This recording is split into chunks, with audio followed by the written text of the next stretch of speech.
आज शासनाओं में मोदी सरकार के 11 वर्ष की उपलब्धियों को लेकर के जो यहाँ पर आहूत बैठक है,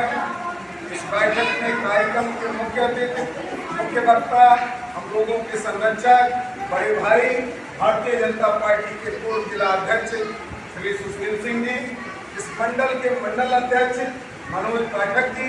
हमारे बड़े भाई हमेशा अपने स्नेहिल आशीर्वाद से अभिनंदित करने वाले विनय शंकर मिश्र जी, इस कार्यक्रम के संयोजक विजय शंकर तिवारी जी, जिला पंचायत के सदस्य राणा दिनेश सिंह जी, और अभी जिन्होंने चाहे मंचस्थ लोग और चाहे हमारे सामने उपस्थित लोग हों, सबके बारे में बड़ी ही अच्छे तरीके से काम करता है कि सबका संबोधन, सबका सम्मान किया। ऐसे संतोष लोकन जी सहित मंचस्थ सभी लोगों का, और इस कार्यक्रम में जिनके सहयोग से हम लोग यहाँ पर बैठे हैं, इस मंडल की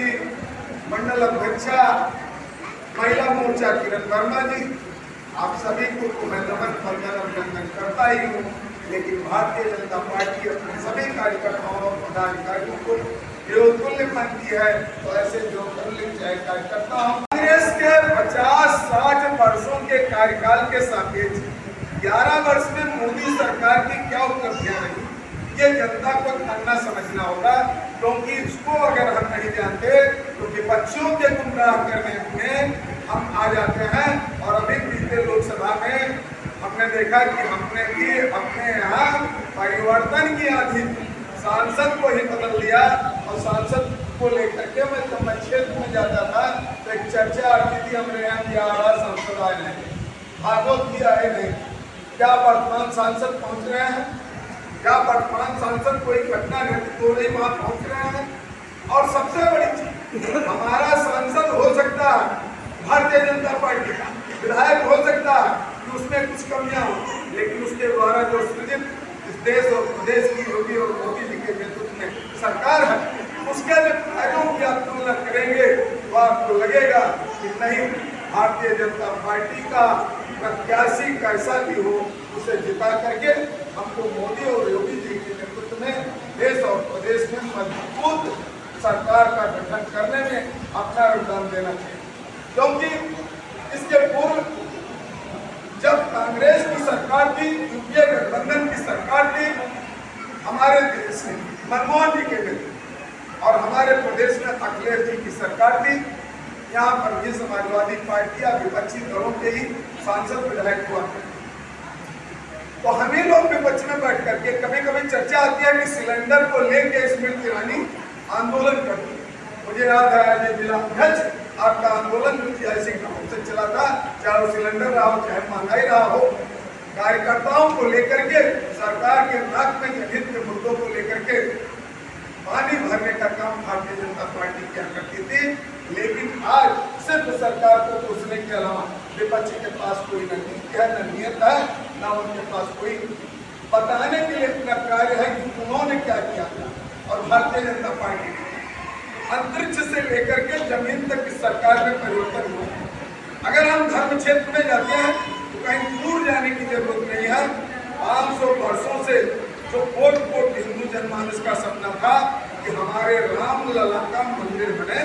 और वो तिरपाल से निकल करके वो बाबरी मस्जिद में जहाँ पर उनको रखा गया वहाँ से निकल करके उनको उनके दिव्य भव्य मंदिर में विराजमान किया गया, वो कोट हिंदू जनमानस का सपना पूरा। कुछ विपक्षी उस पर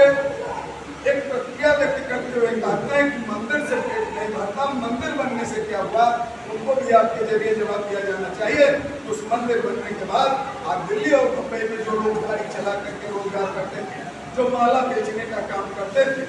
वो लोग आकर के अयोध्या में आज यात्रियों को ढोने का काम कर रहे हैं। ये अपने नजदीक में वो यात्रा है, ये अपने नजदीक में वो माला घंटी और मूर्ति बेचने का काम कर रहे हैं। सरयू के किनारे का जो रेत का मैदान था, जो आप लाख रुपया पैसा खरीदना पसंद नहीं करते थे, आज सबसे महंगी जमीन हो गई है। 20 लाख में भी हिस्सा मिल जाए तो आप अपने आप को धन्य बनाइए। तो क्षेत्र के लोगों का विकास हुआ कि नहीं? हमारा आपका बच्चा जब स्कूलों का टूट जाता था तो टूट के लिए स्कूल से कहा जाता था कि 1000-2000 घर से लाइए और हम आपको नैनीताल, मथुरा, वृंदावन घुमाने का काम करेंगे। जिनके पास अपने बच्चों की फीस नहीं होती थी वो चाह करके कि बच्चा वेतन में घूमे तो 1000-2000 में देते थे और बच्चा टूर नहीं जाता। आज आप अपने बाइक में 100 रुपये का पेट्रोल लगाइए। अब भारत वर्ष के सबसे सुंदर स्थान अयोध्या का जाकर के आप अपने बच्चों को भ्रमण भी कराइए और प्रभु रामलला का दर्शन भी कराइए, बजरंग बली का भी दर्शन कराने का काम कीजिए, तो पर्यटन के क्षेत्र में भी बड़ा काम ये नहीं। सरकार के आने के बाद न केवल हमारे देश में, हमारे प्रदेश में पर्यटकों की संख्या बढ़ी, अपितु हमारा पर्यटकों के जरिए राजस्व भी बढ़ा। और यही कारण है कि 11 वर्ष की मोदी सरकार ने हमारा भारतवर्ष इतना विकसित हुआ कि हम विश्व के 4 सबसे मजबूत अर्थव्यवस्था वाले देश में शुमार। मैं कहना चाहूंगा कि एक विपक्ष के सांसद विधायक हुआ करते थे और जहां से मैंने आपकी चर्चा की कि हम विपक्ष के तौर पर सरकार को घेरते थे तो हम लोगों की जनता की मांग क्या होती थी उसे भूलने की जरूरत नहीं है। हम लोग कहते थे सत्ता नहीं व्यवस्था, सत्ता नहीं व्यवस्था दे दो, राशन पानी सस्ता दे दो, हर बच्चे को बस्ता दे दो, आने जाने का रास्ता दे दो और इतना सब इतना कर पाओ, अपने घर का रास्ता दे दो। जो हमारे मांग की वो पूरी हुई कि नहीं? सत्ता नहीं व्यवस्था दे दो, उस व्यवस्था में क्या? राशन पानी सस्ता दे दो, राशन फ्री, हर बच्चे को बस्ता दे दो, बच्चा को टाई, मोजा, बेल्ट, जूता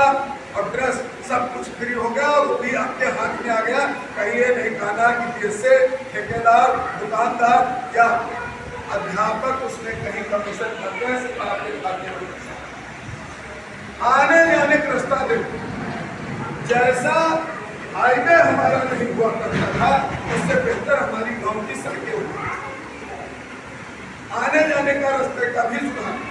और बहुत सारी बातें अभी हमारे